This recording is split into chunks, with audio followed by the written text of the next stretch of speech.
Hola, buenos días, buenas tardes, buenas noches. Mi nombre es Marco Sassini. Voy a estar dando un caso de estudio de energía eólica de alta potencia para el módulo 9 de la materia gestión ambiental.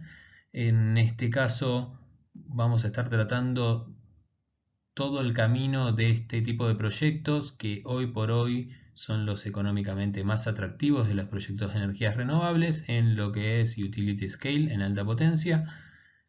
Primero que todo quería hacer un paréntesis y presentarme. Soy consultor en energías renovables, especialista en energía eólica tanto en baja como en alta potencia y en solar fotovoltaica. Realicé mis estudios en la Facultad de Ingeniería de la Universidad de Buenos Aires y realicé múltiples cursos de solar térmica, solar fotovoltaica, eficiencia energética, arquitectura sustentable.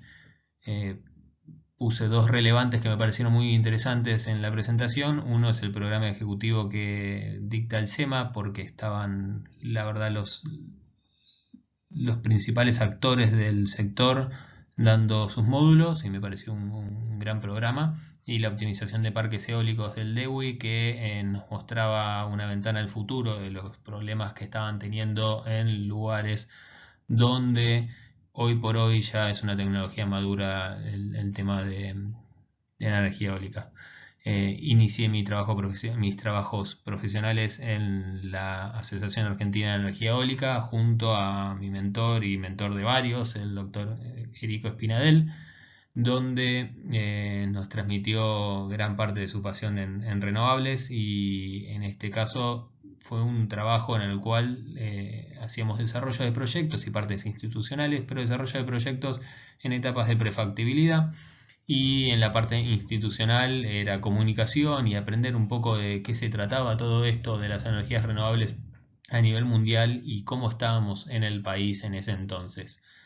Luego de la Asociación Argentina de Energía Eólica me mudé al desarrollo de una turbina de eje vertical en la empresa Semtip, que bueno, tenía capitales tanto de Estados Unidos como nacionales, y fue un trabajo muy interesante ya que tuve la oportunidad de trabajar en el desarrollo del producto de un aerogenerador y llevar a un túnel de viento, lo que esto es un trabajo bastante de investigación, un túnel de viento, lo que habíamos diseñado y trabajado en CFD, que es Computational Fluid Dynamics, y encontrar los proveedores y todo. Muy interesante, fue un trabajo muy interesante, pero bueno, el corazoncito estaba puesto un poco en lo que era alta potencia y en el momento que Argentina tuvo su boom de renovables, pasé a la consultora Aires. Aires fue la asistencia técnica en lo que fue la formación de la ley 27191 que se trató anteriormente y desde ese lugar Aires como consultora nacional tuvo un gran posicionamiento en todos los trabajos de desarrollo y de ingeniería en tanto eólica como en solar fotovoltaica, teniendo hasta por momentos el 60% del market share. Actualmente me encuentro como parte de la comisión de la Asociación Argentina de Energía Eólica, como parte de 500 RPM, en la cual hacemos proyectos sociales sobre aerogeneradores de baja potencia y como parte de Fergía, donde trabajamos sistemas solares fotovoltaicos para alta potencia, media potencia y baja potencia. Para seguir un poco con la presentación, ya pasando la parte protocolar, en este caso podemos contar con cuatro tipos de proyectos hoy por hoy en lo que es renovables. En el caso que vamos a estar trabajando, que es un caso de un proyecto de renovar, en el mismo no se encuentra actualmente ningún programa activo de renovar, pero es un ejemplo de cómo se trabaja un proyecto en una licitación nacional. Los otros casos son un PPA privado, que es un contrato directo con un privado, que sería bajo el marco del MATER, uno de autogeneración, que en ese caso también tiene una figura legal, pero se puede trabajar también atrás de demanda, y lo que es un trabajo de baja potencia. Yendo un poco más al cronograma de un proyecto, En este caso tenemos 4 instancias bien marcadas, donde tenemos el desarrollo temprano, el desarrollo avanzado, la construcción y la operación y mantenimiento. Muchos proyectos se quedan en lo que es el desarrollo.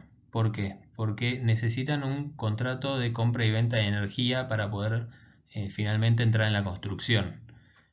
Para así decirlo, hoy por hoy debe haber muchos proyectos en desarrollo que nunca verán la luz, ya que el punto de interconexión, el PDI, ya fue ocupado por otros proyectos que ganaron la licitación y pasaron a la etapa de construcción y operación y mantenimiento. En este caso, el objetivo de esta presentación es contarles de punta a punta, desde desarrollo temprano a operación y mantenimiento con todas sus variables.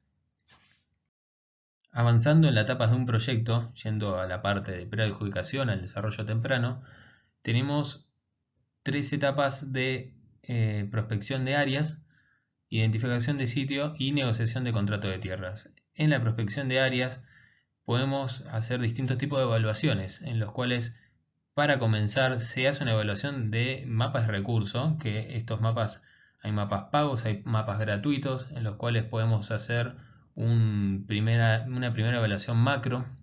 Se puede dar como información lateral que los mapas de recursos en Argentina no tienen los valores reales, sino que siempre está subestimado en recurso eólico, ya que se estuvo haciendo este tipo de relevamiento con anemómetros en aeropuertos y a baja altura, y lo que es toda la orografía, que bueno, es el uso general que se hace para hacer estos mapas de recursos. El problema es que al tener como información in situ en base en aeropuertos, la información suele estar un poco subestimada.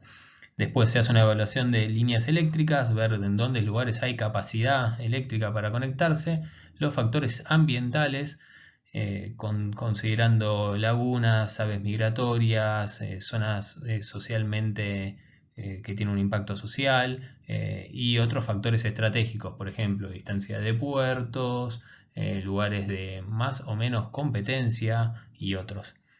Una vez que se define en esta prospección de áreas, en esta parte que es Greenfield, una identificación de un sitio, ya se va a una búsqueda de campos puntuales. Una vez que se busca una zona que se encuentran de acuerdo con, por ejemplo, un cliente que está interesado en desarrollar en cierta zona. Yo esto lo cuento un poco desde la experiencia de Aires, en la cual mi rol era justamente el desarrollo de proyectos, y se hace una evaluación de sitios con una selección del campo finalmente de las varias alternativas que hay.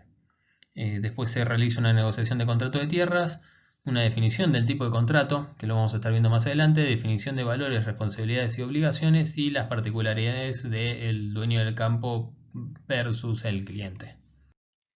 Luego, este ítem podría ir perfectamente anterior al otro. Se hace una SPV. Una SPV es una sociedad de propósito específico, en la cual se aglomeran todos los tipos de permisos y contratos firmados del proyecto, ya que después quizás lo más recomendable es que se apunte a un esquema de Project Finance, o si el propietario del proyecto lo quiere vender, lo puede vender mucho más fácil, sin necesidad de trámites engorrosos para traspasar los permisos.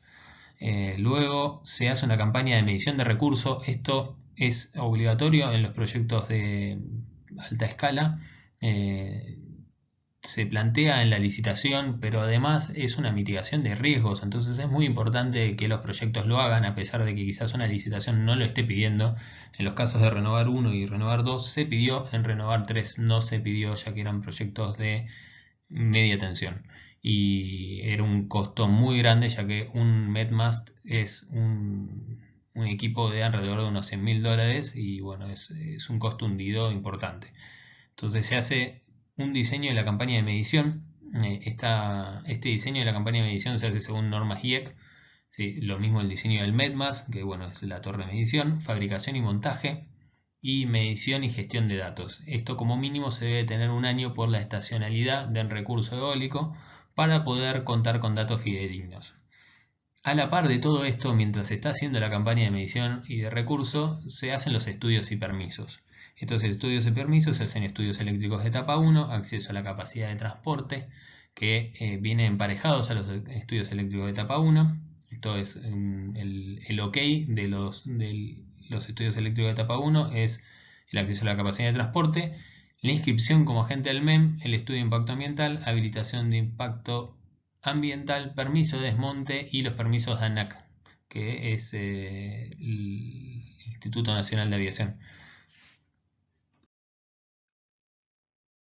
A la par de todo esto, esto no es uno después del otro, sino que se va trabajando en paralelo. Tenemos el diseño del parque, donde tenemos una evaluación detallada del sitio, selección de aerogeneradores, diseño de layout y micrositing, simulación de producción energética. Y una vez que tenemos esta simulación de producción energética, podemos pasar a un modelo financiero donde podemos hacer una comparación y trabajar sobre el precio versus TIR, los plazos, el take or pay que tiene el modelo de Renovar, las garantías del Banco Mundial, si las vamos a querer o no las vamos a querer. Esto fue uno de los fuertes que tuvo el programa de Renovar, y si nos conviene, esto es una decisión también bastante estratégica, un componente nacional declarado o no, o cuánto o qué porcentaje. El componente nacional declarado es uno de los impulsos de los beneficios que te daba en la evaluación de los proyectos. Una vez que te presentabas en la licitación, cuanto más componente nacional declarado, tenías un factor de ajuste que te beneficiaba al proyecto, pero también tenías grandes penalidades si no los cumplías. A la par se hace una preparación para la licitación, donde se adjunta toda la documentación específica, donde está el ajuste del diseño del parque y del modelo financiero, el EPR, que es la simulación de producción, pero esto es una declaración jurada de la estimación de producción del recurso, definiciones estratégicas, en este caso el precio que se va a presentar a la licitación, el componente nacional declarado, el COD, que es cuándo va a entrar en operación, y otros.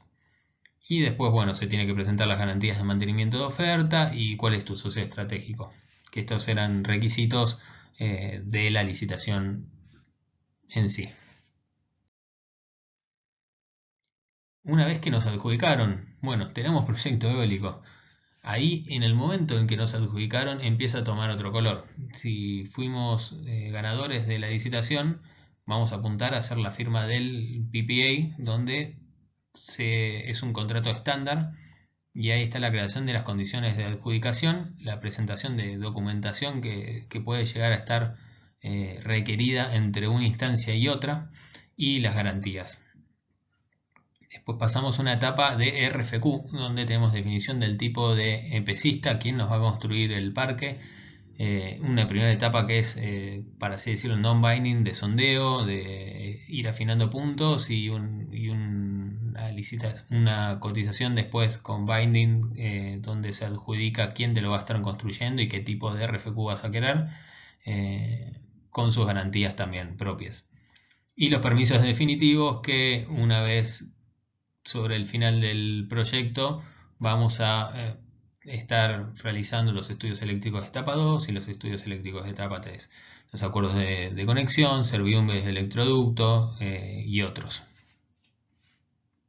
Siguiendo con las etapas del proyecto, el diseño final, tenemos la selección de aerogeneradores, donde se hace una ingeniería básica y una ingeniería de detalle. En la selección de aerogeneradores, este diseño final es el que realmente queda, no es el mismo que se empezó a trabajar. Usualmente pasan varios años entre el periodo de desarrollo, puede pasar un periodo de desarrollo entre 4 años, o puede pasar un año y medio, que bueno, el mínimo que tenemos es el año de la torre de medición, y el medio año que puede llegar a negociarse el contrato, etc.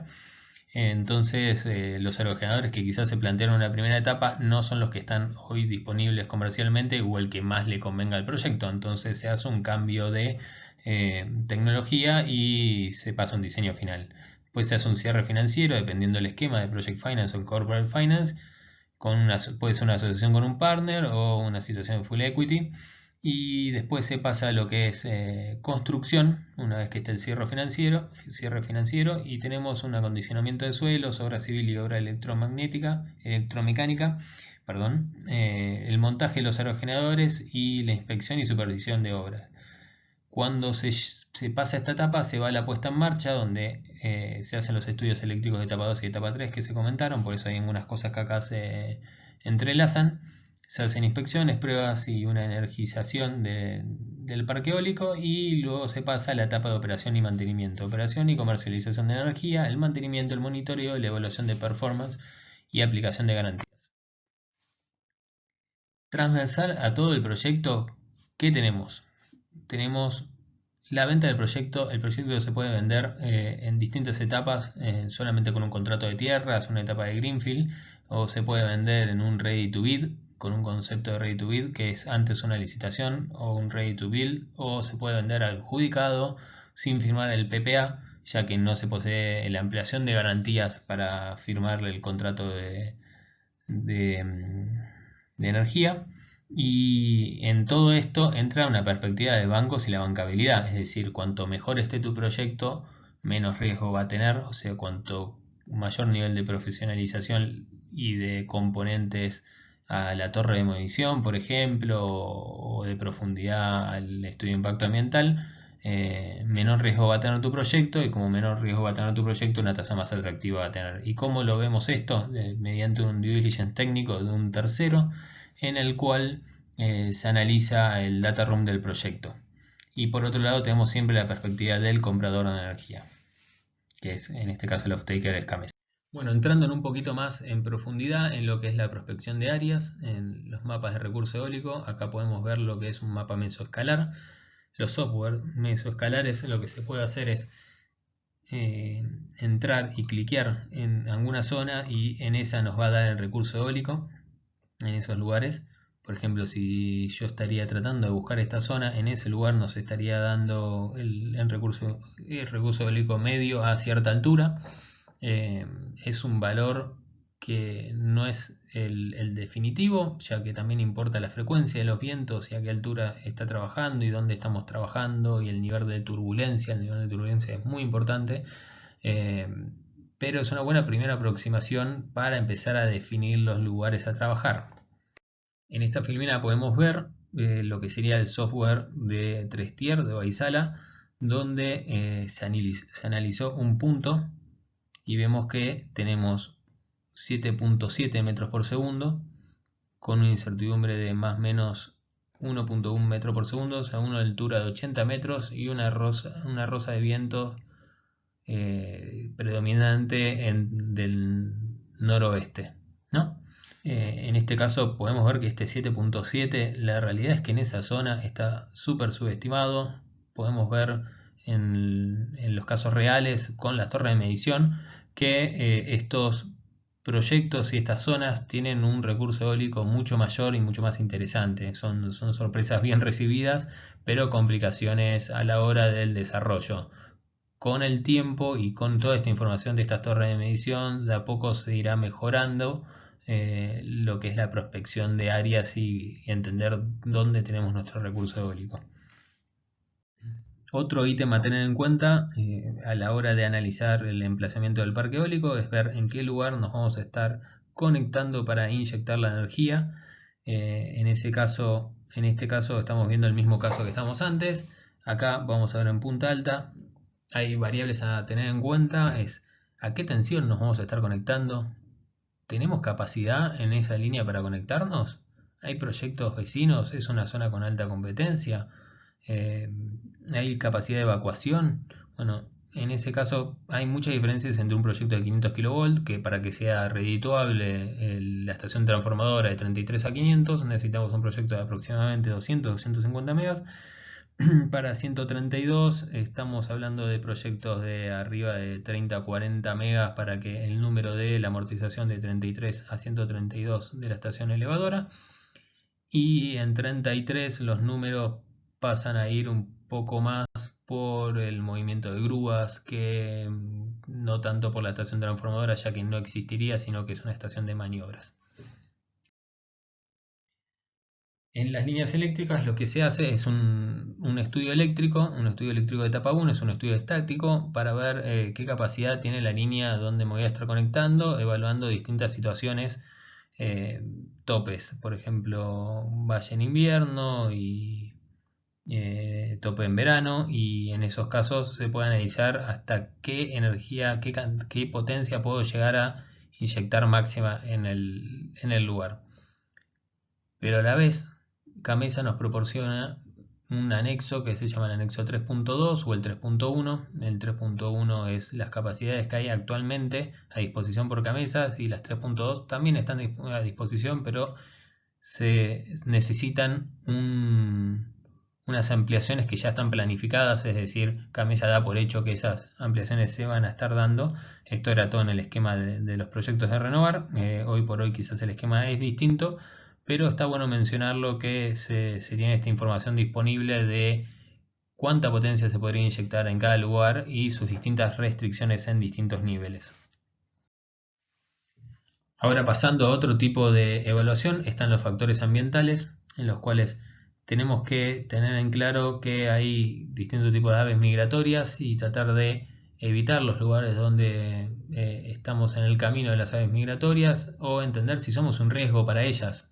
Ese es un punto también muy importante, porque usualmente se piensa de que si pasa una ave migratoria por un lugar, no va a haber parque eólico posible, pero la realidad nos demuestra que hay que analizar los vuelos, la altura en la que vuelan, y también entender cómo es el comportamiento del animal, ya que, por ejemplo, las aves migratorias a veces son muy predecibles y se puede estar pensando en que se puede hacer una parada programada ante aguas arriba, un estudio esperando y visualizando cuándo pasarían las aves migratorias, y parar el parque programado y cuantificarlo a la hora de hacer tu cash flow.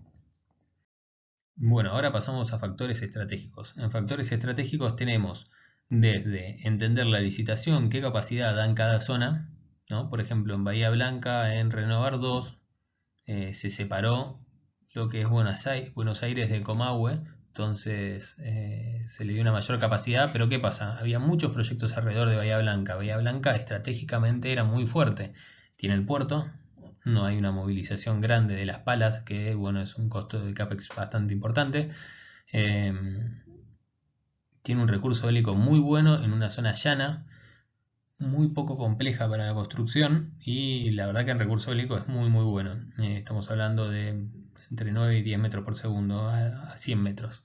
Entonces se podían poner buenas máquinas que tienen mucho arrastre, gran amplitud de pala, y el otro tema que tenés es que el viento es bastante laminar, o sea, para simplificarlo, en recurso eólico es muy atractivo, y eso se vio claramente en Renovar 2, donde todos estos puntos son proyectos que se fueron presentando y los que fueron adjudicados en la zona.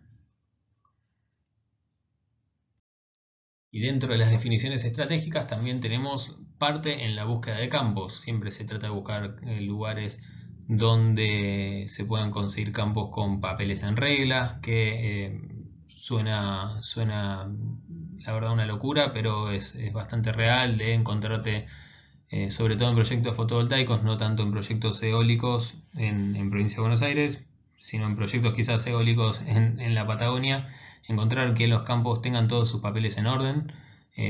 A veces es muy caro realizar, por ejemplo, un plano de mensura, entonces esos planos de mensura no están realizados y te los pueden llegar a pedir según el tipo de contrato que esté firmando.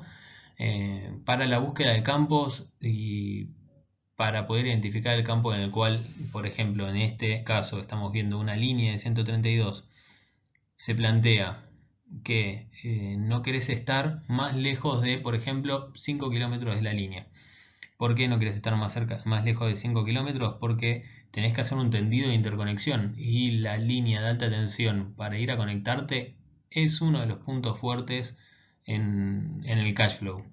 Entonces siempre se busca estar lo más cerca posible de la línea, porque a pesar de que no va a ser imposible tu parque, no es que vas a tener unas pérdidas eléctricas enormes, sino lo que vas a perder es competitividad ante un proyecto en la misma zona. Es decir, si estás bajo una línea mejor, o si estás al lado de una subestación aún mejor. ¿Cómo se hace esta búsqueda de campo? Mediante a inmobiliarios rurales, agrimensores, veterinarios rurales, particulares, búsquedas por internet, amigos. La verdad es que todos los recursos son válidos. Es salir a buscar un partner que tenga un campo para poder realizar este tipo de proyectos, y los beneficios económicos son muy interesantes. Entonces se da una buena sinergia en el caso de proyectos en los cuales estamos en zonas no productivas. En zonas productivas ya es una evaluación más económica. En la identificación del sitio, resumiendo, tenemos en recurso los factores ambientales, los propietarios, las líneas eléctricas y los factores estratégicos. Para la creación de la SPV, como comentaba antes, esta es una sociedad de propósito específica que va bajo el ala de la empresa desarrolladora. Entonces, por cada SPV tenemos un proyecto, y dentro de esa SPV se hace un apoderado y hace el contrato de tierras, se otorga o se hace directamente y se presenta el estudio de impacto ambiental bajo esa SPV, se hacen los permisos de monte, los estudios eléctricos de etapa 1, el agente MEM, etc. Entonces, una vez que se necesita vender este proyecto, se vende todo como un paquete.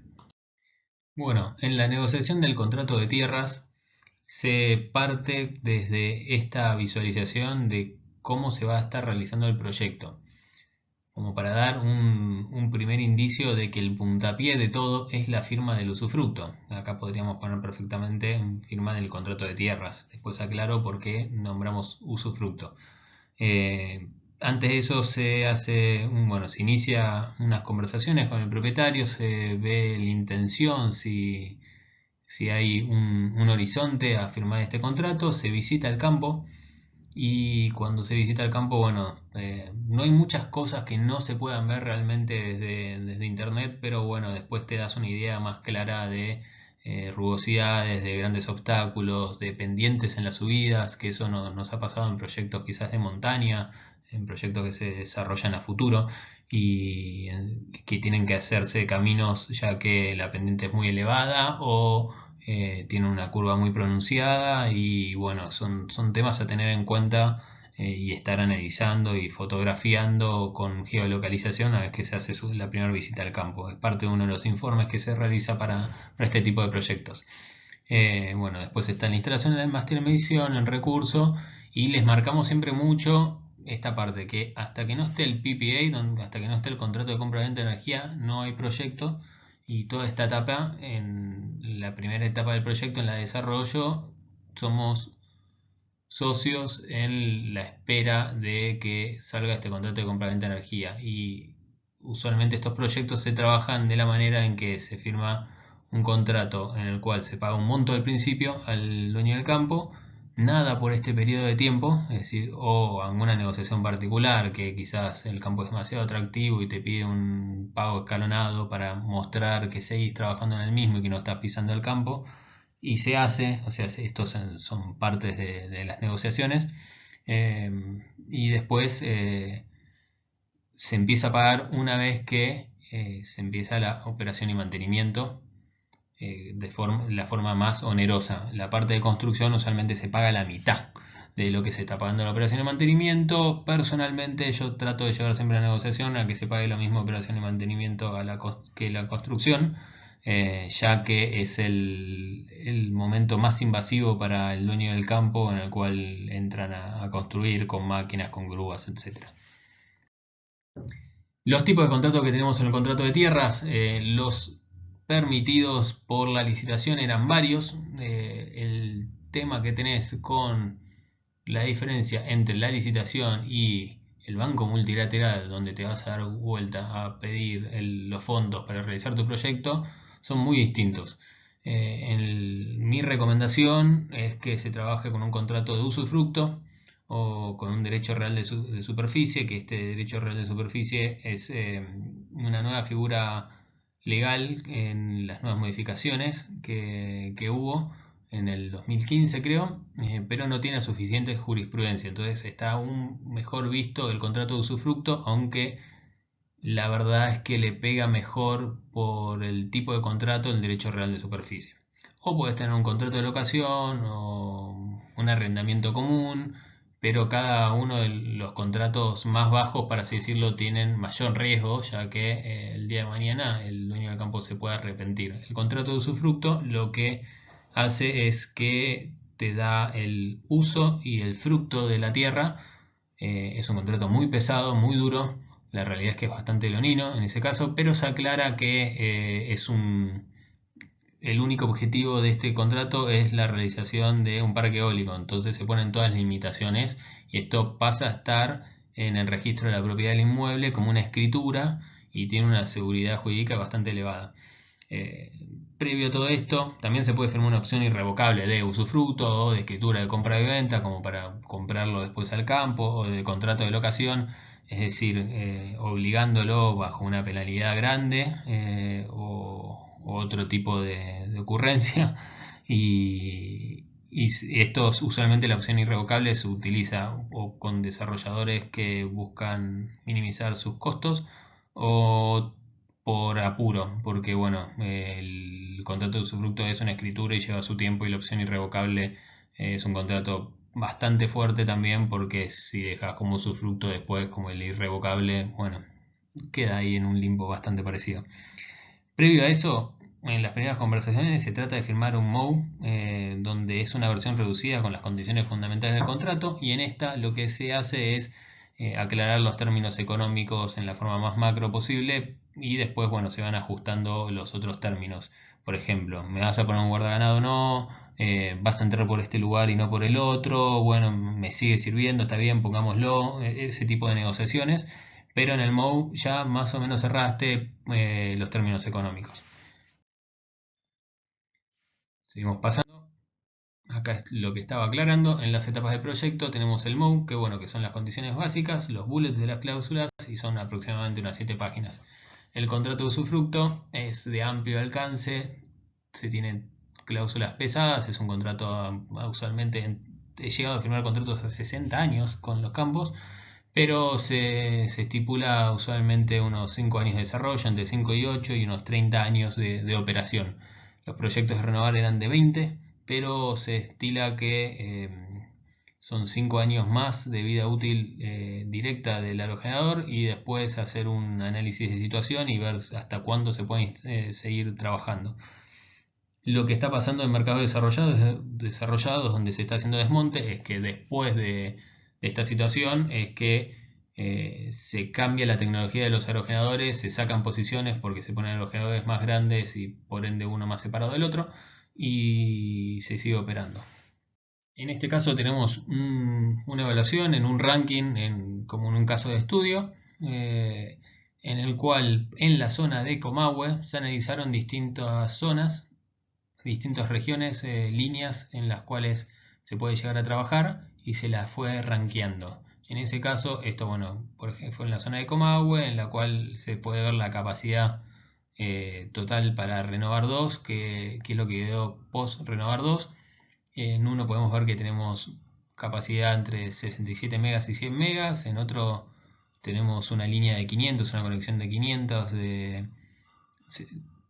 la posibilidad de conectar hasta 670 megawatts, pero bueno, esa licitación era con un tope de 100 megas, entonces este plus que tenemos de poder hacer economía de escala tampoco nos termina de servir mucho, y como les comentaba antes, para un proyecto de 500 kilowatts necesitas un parque de aproximadamente 200-250 megas. Se podían hacer proyectos de 100 y 100, 1 y 2, y presentarlo, pero entrabas en el riesgo de que uno no entre y no te den los números, así que era una jugada riesgosa. También en este caso, bueno, se rankea por recurso, por la cantidad de megas disponibles y la cantidad de proyectos que se conocen en la zona de la competencia. Esto se hacía un ranking ponderado y finalmente se definía una recomendación de parte del consultor.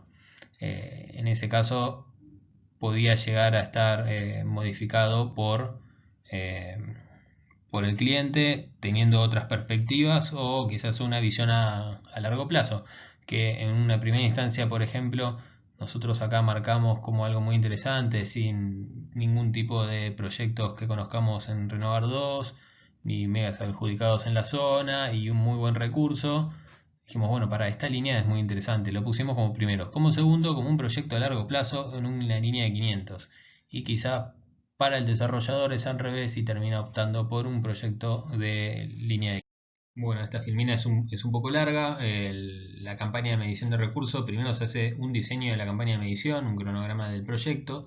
Cuanto más tiempo midamos, mejor. Si estamos midiendo un año, cumplimos con las reglas de la licitación, de que usualmente pide la licitación, pide mínimo un año, pero cuanto más tiempo tengamos, vamos a tener una información más certera en la correlación a largo plazo, en las series de largo plazo que estamos utilizando para hacer el EPR. Eh, para hacer para la ubicación del MEDMAS, vamos a tener en cuenta si el terreno es complejo, si el terreno es llano, vamos a tener en cuenta la cantidad de aerogeneradores que vamos a poner, vamos a tratar de tener en cuenta también no de ponerlo ni en el mejor ni en el peor lugar del campo, siendo en un lugar representativo del mismo. Y también vamos a tener que tener en cuenta, bueno, que los instrumentos, qué tipo de instrumentos vamos a tener adquiriendo, porque si adquirimos instrumentos de clase 1, vamos a tener menores incertidumbres y un estudio EPR con mayor precisión, y esto significa que vamos a tener una menor variación en los P50 de P50, P75, P90, que son los que se utilizan los percentiles de energía. Por otro lado, se certifican no solo los instrumentos, que estos los instrumentos se certifican en los túneles de viento en distintos países, es decir, en Argentina no hay ninguno. La Universidad de La Plata hoy por hoy está tratando de llegar a ese camino, pero lo que se pide es que estén certificados y calibrados en un túnel de viento que, para así decirlo, el banco confíe. Y esa es la certificación que se pide. Y después una certificación de instalación por un consultor independiente, puede ser UL, DEWI o el mismo AIRES. Después tenemos la gestión de datos y tratar de buscar de que no haya problemas de indisponibilidad de datos, y los tiempos de medición, ¿no? La indisponibilidad de datos es importante estar atentos y tener alarmas programadas en caso de que algún instrumento deje de funcionar. Y bueno, los instrumentos se van poniendo a distintas alturas y esto es un tema de diseño eh, según normas IEC, y lo puede realizar el diseño directamente un consultor independiente, la propia empresa desarrolladora, y se le pide un RFQ, o directamente la empresa instaladora. La configuración de nuestro MEDMAS va a dar un horizonte de vida útil de nuestro proyecto, ya que el tope máximo de de nuestro MEDMAS, la correlación que está permitida por las reglas internacionales, es que la altura del MEDMAS es 2/3 de la altura de buje de nuestro aerogenerador. Entonces, si ahorramos, para así decirlo, en desarrollo, en poner una torre más baja, hoy por hoy los equipos de los aerogeneradores están creciendo en altura, realmente hay un avance tecnológico muy grande, y puede que en el momento en el que el proyecto sea competitivo o tenga una licitación en vistas, quizás la torre de medición quedó anticuada y no tengamos los datos para poder presentarnos. Acá seguimos en los estudios eléctricos y permisos eléctricos. Tenemos dos alcances en los estudios eléctricos. Uno es la parte técnica y otro es la parte comercial. En la parte técnica tenemos los estudios eléctricos de etapa 1, donde la consecuencia de esto, esto es un análisis estático y después se pasa a los análisis dinámicos, y esto es de acuerdo a los procedimientos técnicos. Y esto es el acceso, se otorga el acceso a la capacidad de transporte por la transportista, y es una habilitación técnica para acceder a la red. Esta la otorga el transportista y después le hace una referencia a CAMESA y al ENRE, que posteriormente tiene que también dar su visto bueno. Para presentar esta oferta solamente se requiere el visto bueno del transportista, pero para seguir avanzando en el proyecto sí necesitas estos permisos finales. En la parte comercial necesitamos la inscripción como agente del MEM, del mercado eléctrico mayorista. Al principio se estaba pidiendo el OK del MEM, finalmente se optó directamente con la presentación del MEM, ya que si esto era meramente comercial y si venía pasando todos los demás escollos el proyecto, esto era algo más burocrático.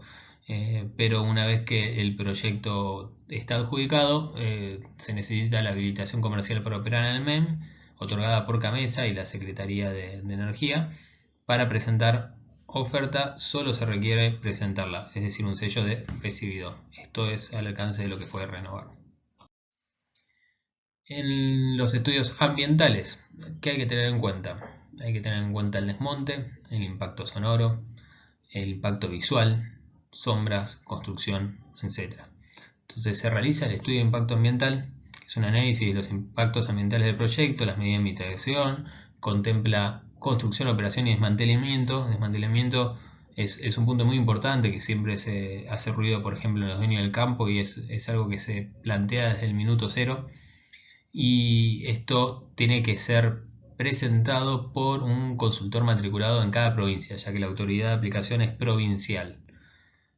Una vez que esto se presenta y si el proyecto pasa los distintos escollos y es aprobado, se le da una declaración de impacto ambiental, es una habilitación ambiental para realizar el proyecto, y esto es otorgado por la autoridad ambiental municipal o provincial. ¿Qué pasa? Las exigencias de la autoridad ambiental, la autoridad de aplicación que nosotros tenemos para la presentación de la licitación, son mucho menores que las exigencias de las entidades financieras.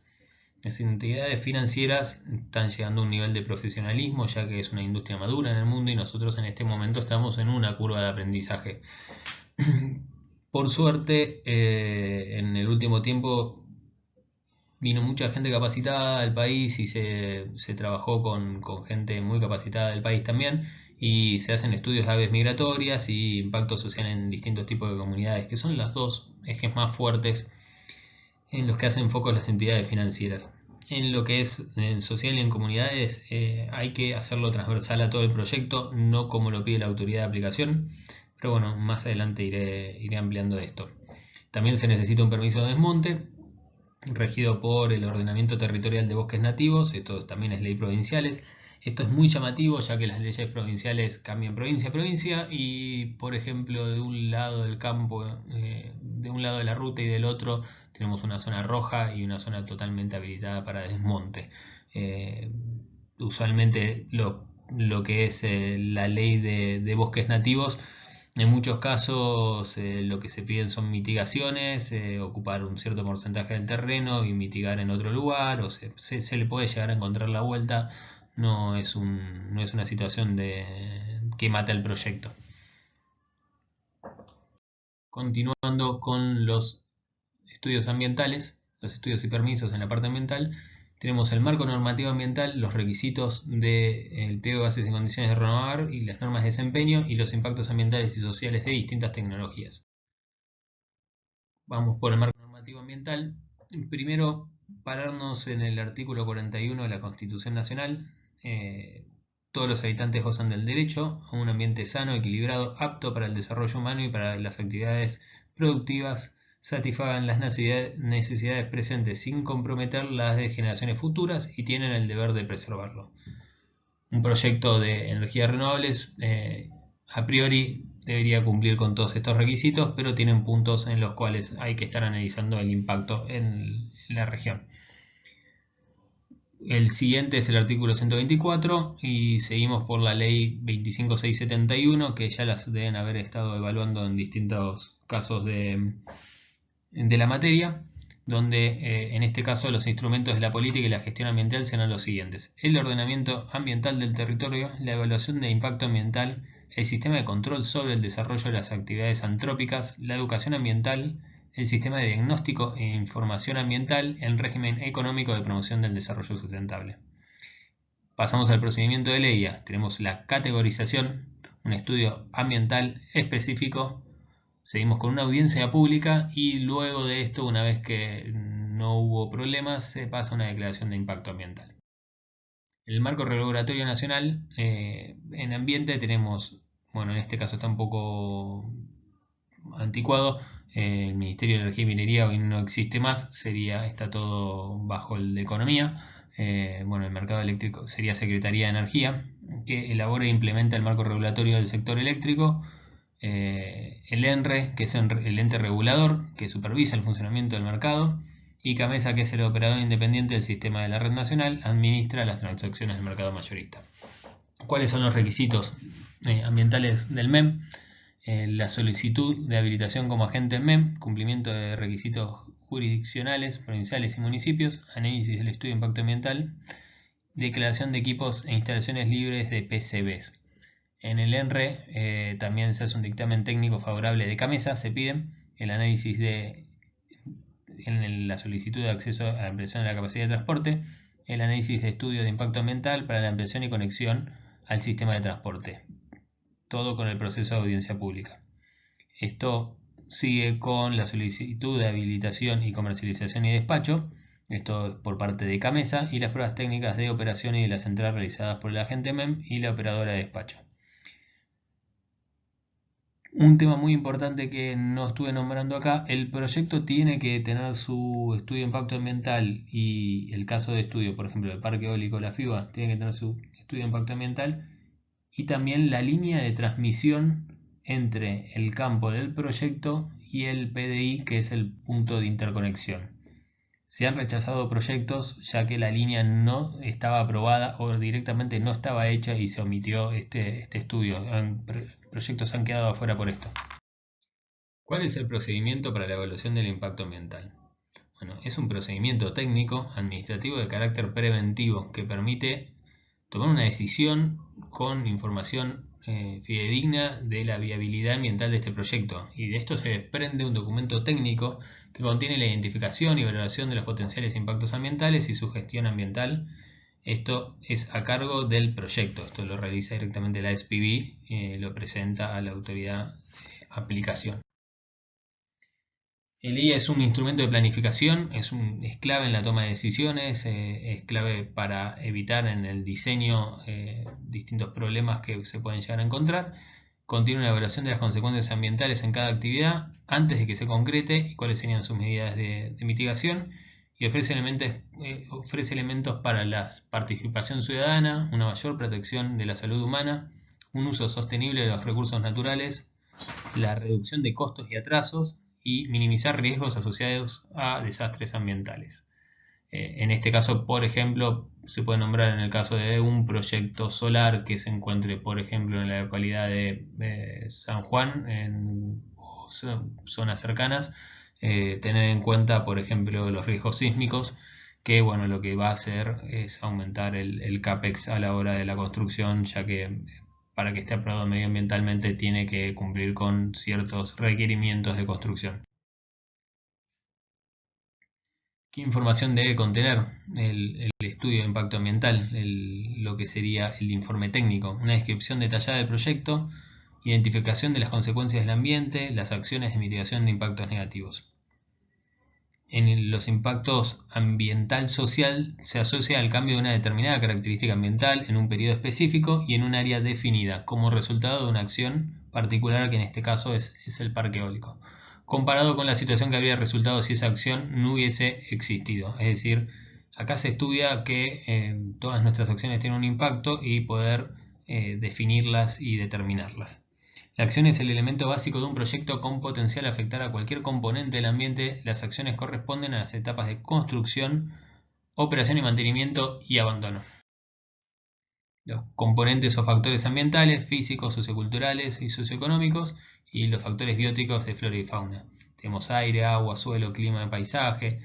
En socioculturales, población, valores educacionales, científicos y históricos, etc. Voy pasando si no se hace. Bueno, continuando, tenemos distintos tipos de métodos para evaluar los impactos. Acá podemos ver, por ejemplo, los factores ambientales en los medios físicos. Esto se utilizó en este caso, por ejemplo, el de Conesa Fernández Vítora, Vítora, mejor dicho. Es una matriz cualitativa en donde se analiza el impacto y si está dentro de los márgenes aceptables Si estamos, por ejemplo, en menor a 25, son irrelevantes, compatibles o leves. Si no son moderados, entre 25 y 50, severos entre 50 y 75 y críticos mayores a 75. Acá podemos ver un ejemplo en valores entre menos 28, menos 31, menos 29, menos 18, valores moderados en la mayoría de los casos. Bueno, en esta filmina lo que estamos viendo es el artículo 19 y 20, donde podemos ver que toda persona tiene derecho a ser consultada y opinar sobre procedimientos, y además que las autoridades de aplicación tienen que dar las posibilidades en audiencias públicas o de consultas para opinar sobre proyectos que impactan en el medio ambiente. Esta opinión u objeción de los participantes no será vinculante para las autoridades convocantes, pero se debe fundamentar o hacer pública la disconformidad. Es decir, que puede haber quejas, pero no necesariamente esto impacta en la declaración de impacto ambiental. Por otro lado, esto se solicita según el procedimiento local solamente una vez. En los casos de las entidades financieras se pide transversal a todo el proyecto, es decir, desde el principio se está pidiendo que se demuestre documentación de que el contrato de tierra se realizó de forma honorable, no que no fue bajo amenaza, que la gente alrededor del campo sabe de lo que está pasando y va a haber una responsabilidad social empresaria. Es decir, en ese caso el fundamento es cuanto más informada esté la gente mejor y menos problemas te vas a ir encontrando en el camino. Requisitos de renovar y las normas de desempeño. Bueno, continuando, los proyectos de renovar tenían una particularidad. Bueno, en principio todos pedían la normativa nacional, provincial, del ENRE y de la Secretaría de Energía, y según el pliego de bases y condiciones, pero había posibilidades de pedir o de solicitar garantías del Banco Mundial o no solicitarlas. En el caso de solicitar las garantías del Banco Mundial, se pedían que cumplir con las normas de desempeño sobre sostenibilidad ambiental y social del Banco Mundial a través del cumplimiento del marco de gestión de riesgo ambiental y social. Los proyectos que no solicitaron la garantía del Banco Mundial, se pedía el plan de manejo ambiental y social. Estas son las normas de desempeño. Ahí les dejo la fuente para que los puedan investigar un poco más. El manejo de riesgo, del trabajo, de recursos de la comunidad, de la biodiversidad, el trabajo de tierras, de comunidades nativas y de los cambios culturales, la herencia cultural, perdón. En el marco de gestión de riesgo ambiental y social, el proyecto que aplicará al EMGRAS a través del desarrollo de un sistema de gestión ambiental es lo que se hace una planificación, diseño e ingeniería, una línea de base donde se identifican los impactos y los riesgos y sus correspondientes medidas de mitigación y los planes de manejo. Después se entra en construcción y operación, se trabaja con este sistema de gestión. La consulta, divulgación y participación de la comunidad es transversal a todo el proyecto. En esta filmina tenemos los contenidos mínimos del sistema de gestión ambiental y social, donde tenemos la línea base con el contexto de organización y la determinación del alcance del sistema. Está el liderazgo, planificación, comunicación, operación, evaluación de desempeño y la mejora.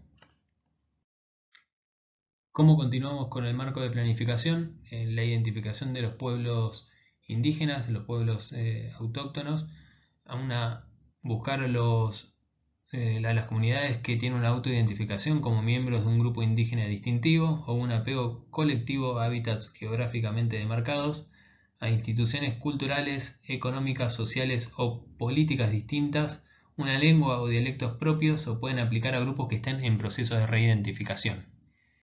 En este caso tenemos un mapa de relevamiento de zonas y asentamientos conocidos de pueblos indígenas, pero no hay nada más fiel que ir al lugar y realmente charlar con la gente del lugar y entender si hay comunidades en la zona y comentarles sobre el proyecto y empezar a entablar una relación con los mismos. Los lineamientos para elaborar un plan para pueblos indígenas: se hace un estudio preliminar, verificar la presencia. Se hace una consulta oficial documentada a la autoridad de aplicación vigente. INAI es el Instituto Nacional de Asuntos Indígenas y los representantes del CPI. Después se hace una evaluación social con una línea de base de identificación de impacto sobre esta población y se hace un proceso de consulta previa, libre e informada. Para finalizar, en la etapa del estudio de impacto ambiental, tenemos los impactos ambientales y sociales de distintas tecnologías. En este caso tenemos la participación social ambiental, que esto es algo que se comentó anteriormente en toda la vida del proyecto.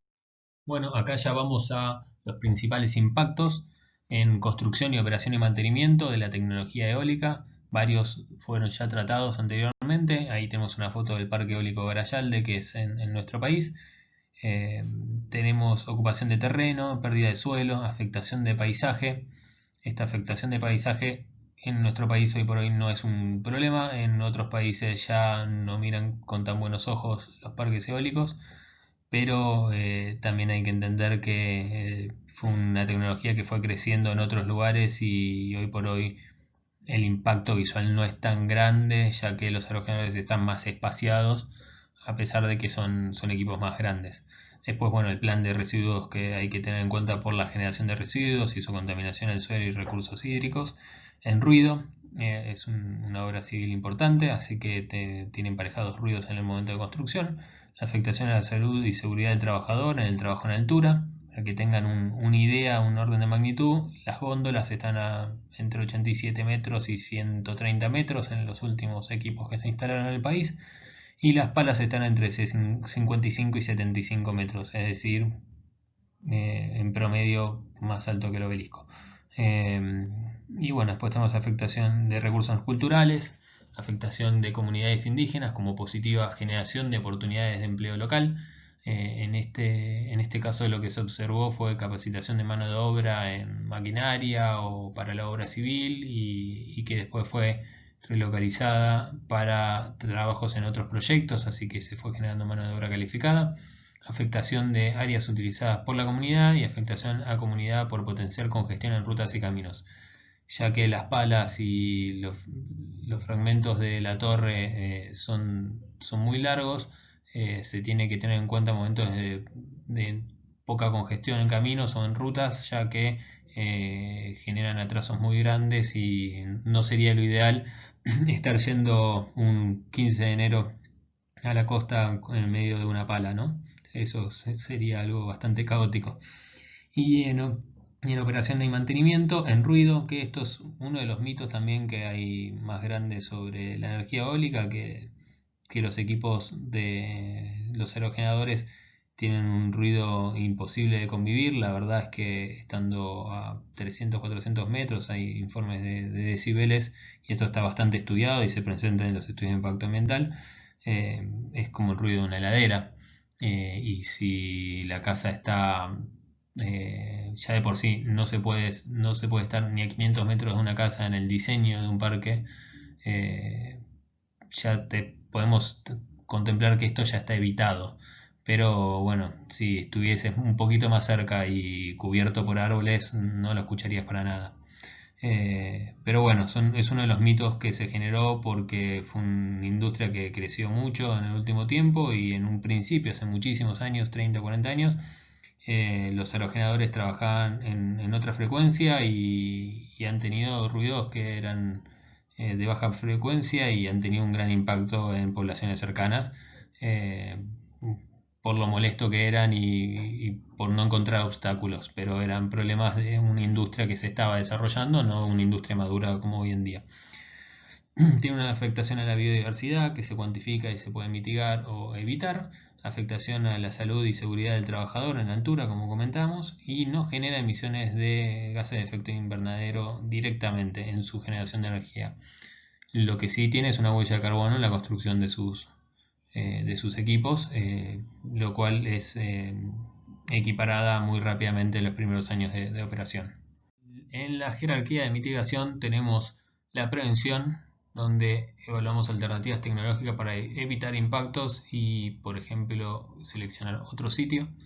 Una minimización en los ajustes del diseño.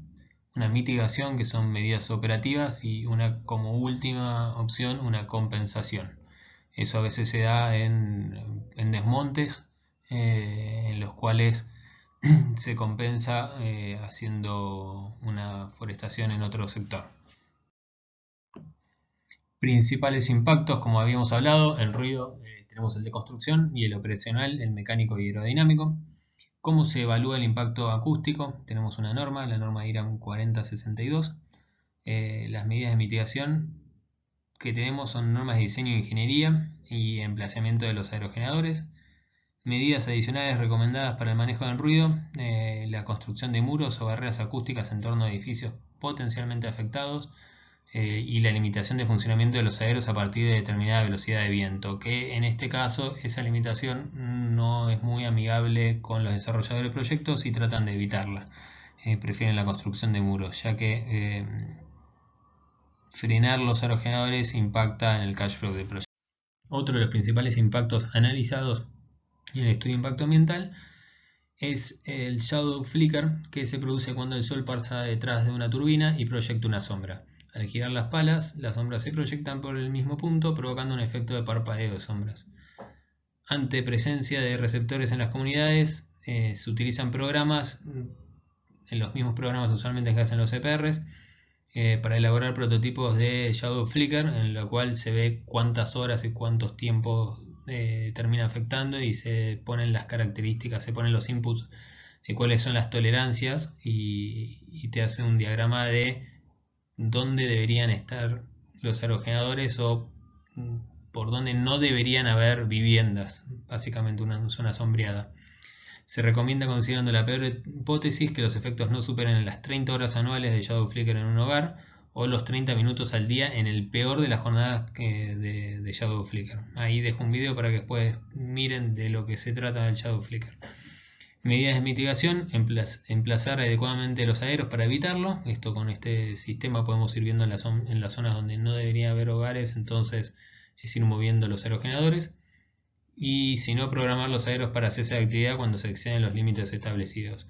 Si esto pasa, porque el peor día de la peor jornada es de 31 o 32 minutos, parar los aerogeneradores por un par de minutos no es de gran impacto, y quizás sí lo es estar tomando otras medidas de mitigación o tener que emplazarlo en otro lugar. Entonces esto es lo que se evalúa, esto ya es un análisis más económico. El impacto en la biodiversidad: impactos adversos directos e indirectos en la marina y terrestre en la fase de construcción y durante su funcionamiento y mantenimiento, y en su desmantelamiento, que es bastante parecida a la parte de construcción.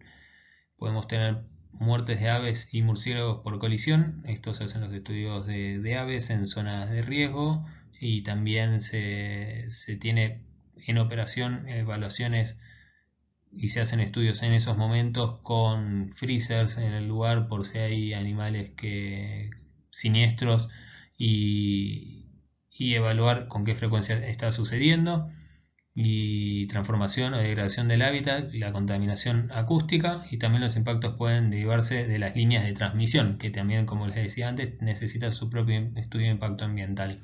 Bueno, la verdad es que todo esto suena un poco fuerte, todos los tipos de impactos, pero como verán, se analizan todos los puntos de lo que se conoce en la industria que puede llegar a impactar en un proyecto eólico, para evitar cualquier tipo de problema medioambiental, ya que uno de los principios de la energía eólica no solo es el aprovechamiento de energía, sino que sea mediante un método amigable al medio ambiente. En avifauna, la selección del emplazamiento es fundamental. Tenemos que considerar las zonas protegidas nacionales e internacionales, áreas de interés para la conservación de aves, zonas claves para la biodiversidad y los sitios Ramsar. Después ver en los corredores de migración, que esto no es un problema tan grande, ya que suelen volar en periodos muy establecidos y de fácil mitigación, y las áreas de nidificación y de invernación, que esos son un poco más complicados. Uno de los principales impactos que tenemos en Argentina en la biodiversidad es el cauquén colorado. Es un ave que sufrió mucho, ya que se lo consideró plaga porque atacaba las semillas en los campos productivos, y bueno, fue exterminado, fue una especie muy atacada y ahora se encuentra en peligro crítico. Acá tenemos un mapa donde se puede ver distintos tipos de avistamientos del cauquén colorado. por lo que fuimos viendo en estos casos de energías renovables en la Argentina, hay muchos proyectos que están sobre un corredor migratorio, y en esos casos lo que se hace, se está evaluando en qué momento del año pasa para tratar de prevenir cualquier tipo de siniestro. Y después en la zona de Tres Arroyos, que es la zona de invernación, no hay proyectos alrededor del Cauquén Colorado, o si los hubo no se los tuvo en cuenta en su momento de impacto ambiental. Esto es un momento en el cual se está llegando a una profesionalización de este tipo de estudios en proyectos eólicos, que no había muchos en el país, y hoy por hoy esto es uno de los ítems donde se le pone el ojo más fuertemente. También en la zona de Río Gallegos y de Tierra del Fuego. También otro de las aves es el cóndor andino, y había una más que en este momento no recuerdo. Como link de interés le dejo estas guías de energía eólica de IFC, que es parte del grupo del Banco Mundial, donde dan las guías de buenas prácticas para el desarrollo de un proyecto eólico. En conclusión, los beneficios comerciales de una adecuada gestión de riesgos ambientales y sociales ayuda tanto a las empresas como a las instituciones financieras como al entorno, ya que las empresas llegan a un cumplimiento regulatorio, una reducción de costos operativos y evitar conflictos sociolaborales, beneficios a la comunidad, reputación y credibilidad, una mayor competitividad, un acceso a financiamiento y un mayor valor a inversionistas. A las instituciones financieras le dan una reducción del riesgo crediticio, una imagen y reputación, una responsabilidad social, mayor rentabilidad y capacidad de repago, una prevención de retrasos, manejo de portafolio saludable y atracción de inversión. Y al entorno, inversiones de valor agregado con un desarrollo sostenible, fortalecimiento económico, resguardo de la biodiversidad, ambientes saludables, respeto a las comunidades y beneficios compartidos, que ese creo que es el eje de la cuestión. Es un escenario de win-win-win. Bueno, acá pasamos a la selección de aerogeneradores. Esto es un análisis también bastante comercial. Es un análisis que pega en tu cash flow, ver qué condiciones conseguís en cada tipo de aerogenerador, de cada empresa, qué condiciones te están ofreciendo. También tiene que ver con el crecimiento que estamos viendo tecnológico en el último tiempo y qué nos puede ofrecer el tecnólogo. En este caso estamos viendo que para el 2005 el diámetro era de 124 metros, hoy estamos en 162 en lo que es onshore. En offshore estamos en máquinas más grandes. Esto es un weighable del recurso en un lugar, y esta es la curva de potencia de un aerogenerador. Se machea y se hace el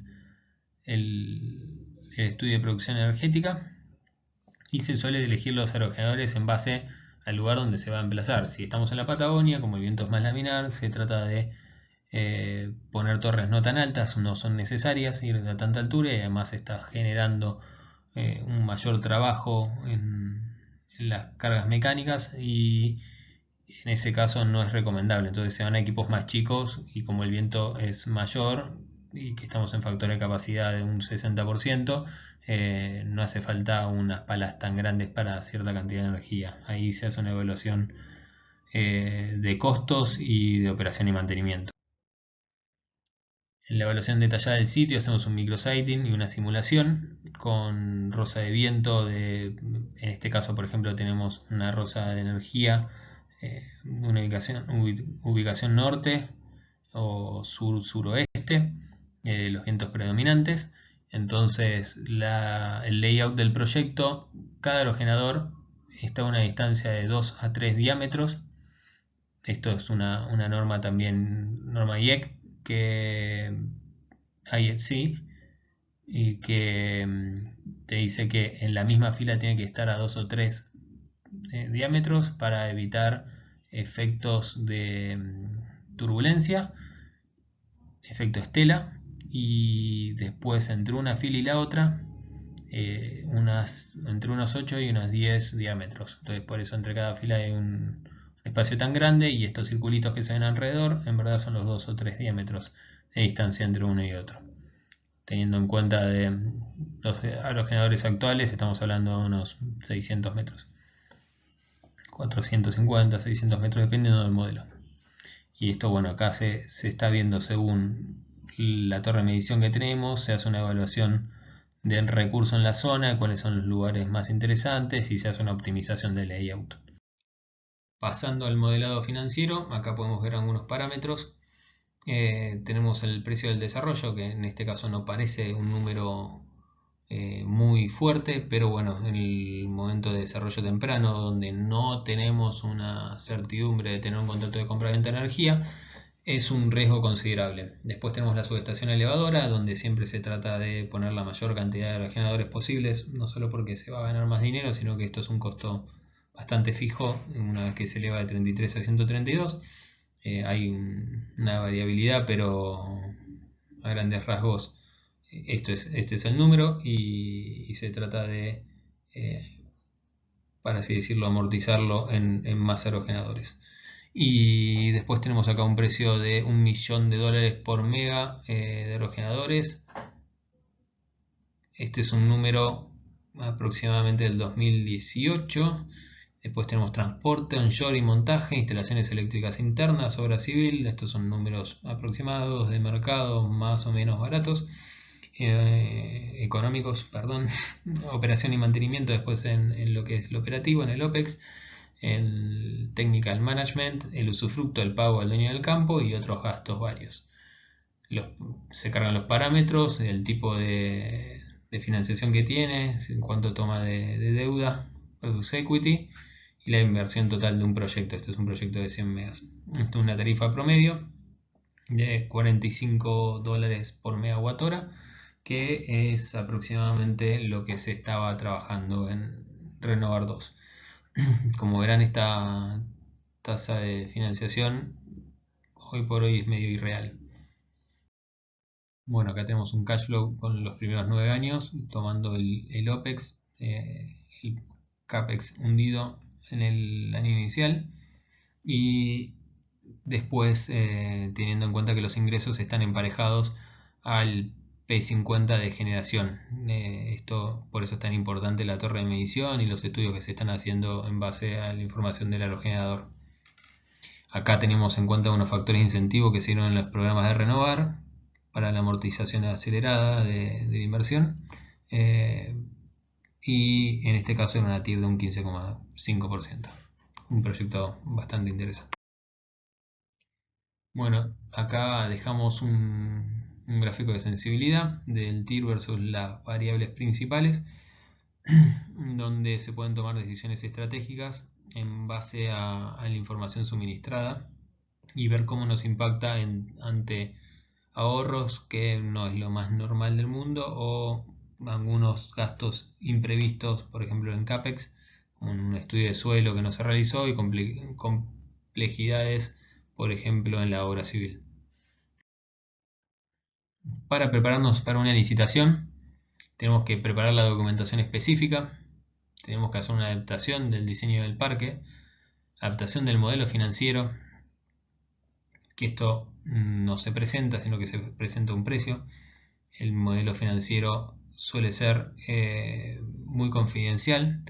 La definición del socio estratégico, se presenta un EPR, que es el reporte de producción de energía en sus siglas en inglés, por un consultor independiente que garantice ciertas horas de estudios de energía y una garantía de mantenimiento de oferta. En base a todas estas definiciones estratégicas se presentaba, porque esperemos que tengamos más, pero por el momento esto es lo que tuvimos y las próximas licitaciones tendrán sus particularidades según el pliego de bases y condiciones de las próximas licitaciones, pero en esos casos se presentaba un sobre A, que es más que un sobre en una caja, donde se presentaba toda esta documentación, y un sobre B que solamente contenía el precio ofertado. Una vez adjudicados, si tenemos la suerte de ser adjudicados, tenemos la firma del PPA, donde firmamos con el off-taker, en este caso es Gamesa, y una revisión de condiciones de adjudicación, se hace la presentación del cumplimiento de contrato, es decir, se amplían las garantías y se presenta cierta documentación, declaraciones juradas, un nuevo EPR si hay un cambio de tecnología, que es algo que había comentado, que suele haber cambios de tecnología, la disponibilidad del inmueble, etc. Otra etapa es la de solicitar cotizaciones a los distintos EPCistas, dependiendo del tipo de EPC que queremos, si queremos un full EPC, un multicontratos, etc. En ese caso entramos en una primera etapa non-binding que a nosotros nos sirve para el modelado financiero, que no es vinculante. Lo que dicta el mercado es que una vez que somos adjudicados, dependiendo de qué relación hayamos tenido en esa instancia previa y la información que fue suministrada, en esos momentos entra una negociación más fina en los cuales se suele conseguir mejores precios de la etapa non-binding, porque ahí ahora ya hay un proyecto. Entonces ahí pasamos a números más finos y a números vinculantes. Se hace una negociación de contratos, de los plazos, las garantías, los hitos de pagos, los manejos de no conformidades ante el trabajo realizado, responsabilidades, etc. Y se pasa a los permisos definitivos, se hace una actualización del EIA y la declaración de impacto ambiental, los permisos de desmonte, el cambio de uso del suelo. En algunos casos los cambios de uso del suelo son solicitados previos, otros son solicitados posterior a la DIA. A veces es un poco el huevo y la gallina, uno te pide uno y otro te pide el otro, y presentas uno que presentaste el otro, y de esa forma vas subsanando esas desconexiones entre departamentos. Tener las servidumbres de electroducto y de paso. La servidumbre de electroducto siempre es mejor negociarla de forma privada, y si no, bueno, por ley tienen que dejarte pasar, pero bueno, se llega a una etapa judicial y es mucho más engorroso. Se llega a los estudios eléctricos de etapa 2, que es una actualización de los estudios eléctricos de etapa 1, y se hacen pruebas y análisis previos a la habilitación comercial. Después tenemos la certificación de inclusión en régimen de energías renovables para el FODER, la seguridad de frontera en algunos casos, por ejemplo del lado cordillerano de oeste de la ruta 40 suele ser zona de frontera y hay que pedir permisos especiales. Hubo por momentos que en proyectos de Renovar 1 no se pidió más adelante, más en Renovar 2 y Renovar 3 ya seguridad de frontera era un requisito previo. Bueno, sesión de reserva de capacidad, permiso de obra, habilitaciones municipales, etc. Otro tema que tenemos en un aspecto eléctrico, tenemos el de conexión, el agente MEM, ya tener el agente MEM, ser un agente habilitado para despachar energía, el acceso a la capacidad de transporte, el acuerdo de operación y mantenimiento, el acuerdo de supervisión e inspección de obra. Y por último, este es una entidad particular de carácter nacional, el ANAC, las posiciones puntuales de carga aerogenerador, en este caso ya definidas, ya totalmente cerradas, ubicación del tendido eléctrico aéreo, y ANAC aprueba e indica señalamiento correspondiente. En caso de estar en una zona de mayor actividad aeronáutica, se le pondrá otro tipo de balizaje. Acá muestro algunas condiciones del diseño final, en la excavación, el diseño de la subestación, los estudios técnicos on-site, que son muy importantes, los estudios de suelos, las validaciones técnicas del tecnólogo, requerimientos del transportista para la estación transformadora, la disponibilidad local de materiales dependiendo qué tenemos en la zona, y siempre puede haber cambios durante todo este proceso. En el cierre financiero tenemos dos esquemas, que es algo que nombré anteriormente, pero no entré en profundidad. Podemos entrar con un estilo de Corporate Finance o de Project Finance. Corporate Finance se le otorga a la empresa desarrolladora, agota la disponibilidad de crédito de la empresa desarrolladora y el desarrollador responde por la deuda con sus propios activos. Un Project Finance requiere máxima solidez de proyecto, es decir, mínimo riesgo como para ponerlo en criollo sería: el proyecto es tan bueno que se representa a sí mismo, están todos sus riesgos minimizados y es suficiente para el banco prestarle dinero al proyecto en sí. Entrar en un esquema de Project Finance no es fácil y es muy difícil subsanarlo una vez que lo empezaste a desarrollar. Lo ideal es desarrollarlo desde el vamos con un esquema de Project Finance. Para así decirlo, no ir a los alcances de una licitación, los requisitos de una licitación, sino apuntar a los requisitos del banco desde el minuto cero. Bueno, acá tenemos dos situaciones, dos escenarios, dos empresas desarrolladoras con una asociación con un partner o una situación de full equity. Acá tenemos una situación de proyectos que tuvimos proyectos con Project Finance, aunque al principio se decía que iba a ser muy difícil que suceda en Argentina. Fue más en método de mitigación, fueron proyectos, por ejemplo, en una empresa desarrolladora argentina que hizo varios proyectos con Corporate y después se quedó sin crédito y actualizó sus proyectos a Project con mucho esfuerzo y logró sus proyectos con Project Finance. En construcción, bueno, acá podemos ver un Gantt de una construcción. Se tiene que tener especial atención al seguimiento de suministros, a supervisión e inspección de obra, seguridad e higiene, control de calidad, hitos de pago, logística, permisos y estudios, y las multas y penalidades. En la puesta en marcha hay que prestar atención a coordinación de pruebas con transportistas, requerimientos previos de transportistas para energización, planos as-built, permisos y estudios y sus respectivos plazos, son ítems muy importantes, y las desviaciones, no conformidades y penalidades. En operación y mantenimiento, en las etapas de operación, tenemos un periodo de garantía que siempre se negocia con el tecnólogo, donde tenemos un periodo de garantía de 2 a 5 años según lo negociado, un OIM a cargo del tecnólogo. Usualmente lo que hay son dos oficinas en el parque, una para el tecnólogo, otro para el operador del desarrollador en estos primeros años. Una curva de disponibilidad garantizada y una curva de potencia garantizada, si no, en esos casos se hace cargo el tecnólogo. Se hace también una verificación de curva de potencia, un monitoreo de rendimiento, de curva de empuje, el efecto Estela asociado al mismo, la disponibilidad garantizada y otras garantías en las condiciones que se plantearon en el contrato con el tecnólogo para la adquisición de los equipos. El resto de la vida útil de OIM puede estar a cargo del tecnólogo, puede estar hecho directamente por la SPV, por la empresa desarrolladora, o por un terciarizado. Definición y seguimiento de planes de mantenimiento. Tenemos planes preventivo, predictivo, correctivo y siempre estar atentos a las partes de repuesto. Por ejemplo, hace muchos años los proyectos de eólica en la Argentina no tenían los repuestos necesarios y fueron grandes problemas para los que se habían animado en su momento a hacer proyectos de renovables. Por ejemplo, en la Patagonia era muy difícil conseguir equipos con caja multiplicadora, por ejemplo, y era algo en lo cual escapaban los pocos desarrolladores que había. Alternativas de operación, como hablábamos antes, tenés por SPV, por tecnólogo terciarizada.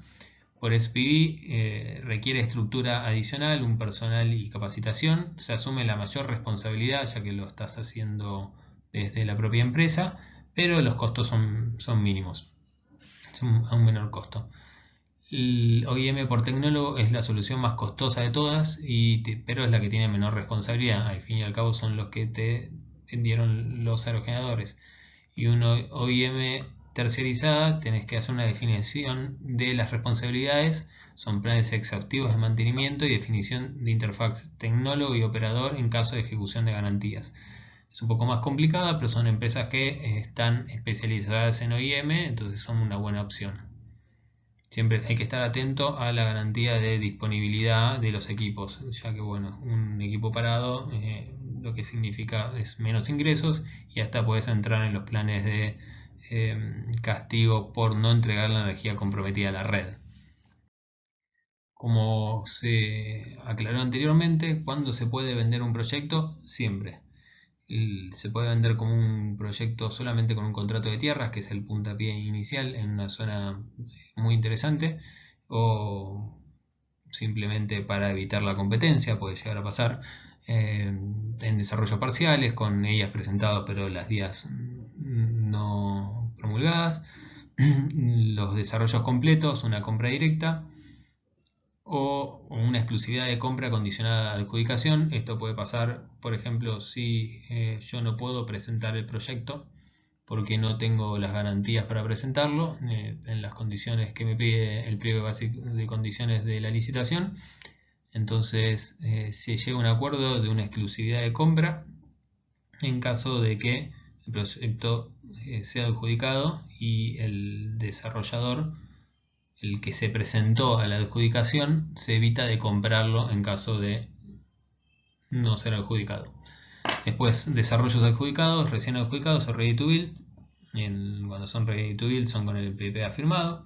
Y en operación con aceptación provisoria y en operación con aceptación definitiva. Ya una vez que los proyectos están construidos, minimizan su riesgo. El riesgo al principio en un contrato de tierras es muy alto. Realmente la mayor posibilidad es que nunca vean la luz, y una vez que están construidos, por el contrario, pasa a ser comprar uno de estos proyectos, el costo es más alto, pero el riesgo es menor y pasa a ser algo un poco más financiero. El due diligence que se realiza para las instancias de compra siempre es transversal a todas las instancias de compras. En compra-venta de proyectos se hace due diligence en los EPC, en TCA, en BOP, en los contratos de operación y mantenimiento, en la ejecución de obra y cumplimiento de hitos. También eso es muy importante, tanto para el banco como para el desarrollador con el EPCista, por ejemplo. Para quién se evalúa, para posibles compradores, para un partner, para los bancos o inversionistas, para el propietario del parque o para otros stakeholders. Como conclusión, el aprovechamiento de la energía eólica en el mercado primario de la Argentina es sin dudas uno de los sectores más interesantes a seguir desarrollando.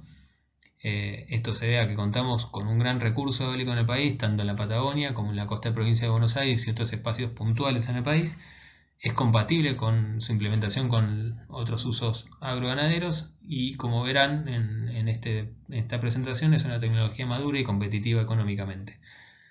Como desafío es articular nuevos programas del nivel gubernamental para impulsar nuevos proyectos y sus desarrollos con el fin de cumplir los objetivos de la Ley 27191. Para esto es necesario aumentar la capacidad de transporte eléctrico, contar con un plan a largo plazo energético y visualizar las nuevas tendencias de almacenamiento. Bueno, hemos llegado al final de este módulo. Les agradezco muchísimo la atención. Traté de ser lo más resumido posible y mostrar los principales puntos de un proyecto de alta potencia. Espero que esto les haya generado interés y que el día de mañana los tenga como colegas en la industria. Les agradezco mucho la atención nuevamente y cualquier cosa tienen mi mail de contacto. Saludos.